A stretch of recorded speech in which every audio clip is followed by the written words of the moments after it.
ఇంగ్లాండ్తో జరుగుతున్న 5వ టెస్ట్లో టీమిండియా సూపర్ స్టార్ట్ అందుకుంది.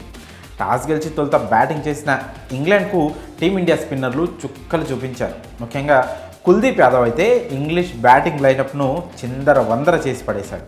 క్రీజులో కుదురుకొని హాఫ్ సెంచరీ చేసిన బ్యాటర్ను కూడా తన అద్భుతమైన స్పిన్ మ్యాజిక్తో బోల్తా కొట్టించాడు కుల్దీప్ యాదవ్.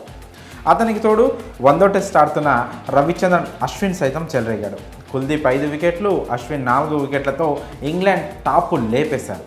ఇక జడేజా కూడా 1 వికెట్ తీసుకున్నాడు. అయితే టీమిండియా ఫీల్డింగ్ చేస్తున్న టైంలో కెప్టెన్ రోహిత్ శర్మ టీంలోని యువ క్రికెటర్లకు ఫీల్డింగ్ పాఠాలు చెప్పాడు. ఫీల్డింగ్లో ఎలా నిల్చోవాలి, ఎక్కడ నిల్చోవాలి, అంటే ఏ పొజిషన్లో నిల్చోవాలి అని ఖచ్చితంగా అతను నిలబడి మరీ చూపించాడు.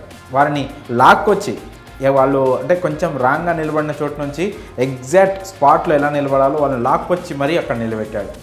ఈ దృశ్యాలన్నీ కెమెరాలో రికార్డ్ అయ్యి సోషల్ మీడియాలో వైరల్ కూడా అయ్యాయి.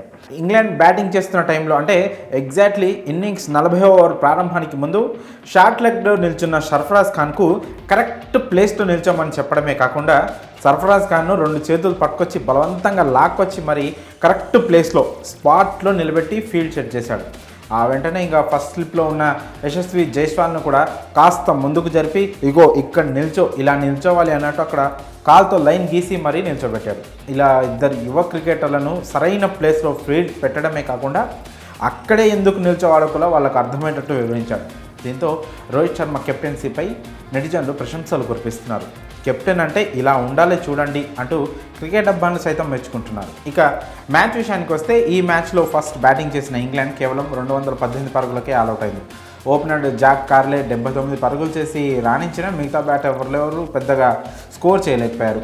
మన బౌలర్లు కుల్దీప్ యాదవ్ను, రవిచంద్రన్ అశ్విన్ అద్భుతంగా బౌలింగ్ చేయడంతో ఎవరు కూడా మంచి స్కోర్ చేయాలి, కనీసం 30 కూడా దాటలేకపోయారు. 100వ టెస్ట్ ఆడుతున్న బెయిర్స్టో కాసేపు మెరుపులు మెరిపించినా కేవలం 29 పరుగులు చేసి అతను కూడా అవుట్ అయిపోయాడు.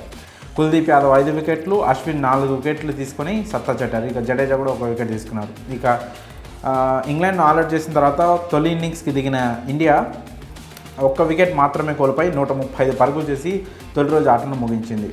హాఫ్ సెంచరీ చేసిన జైస్వాల్ అవుట్ అయినా కూడా రోహిత్ శర్మ 52 రన్స్ చేసి నాట్అవుట్గా నిలిచాడు. ఇక 2వ రోజు కూడా రోహిత్ శర్మ మంచి బ్యాటింగ్ చేస్తే సెంచరీ చేయడం ఖాయంగా కనిపిస్తుంది. అతనితో పాటు శుభ్మన్ గిల్ కూడా ప్రస్తుతం క్రీజ్లో ఉన్నాడు.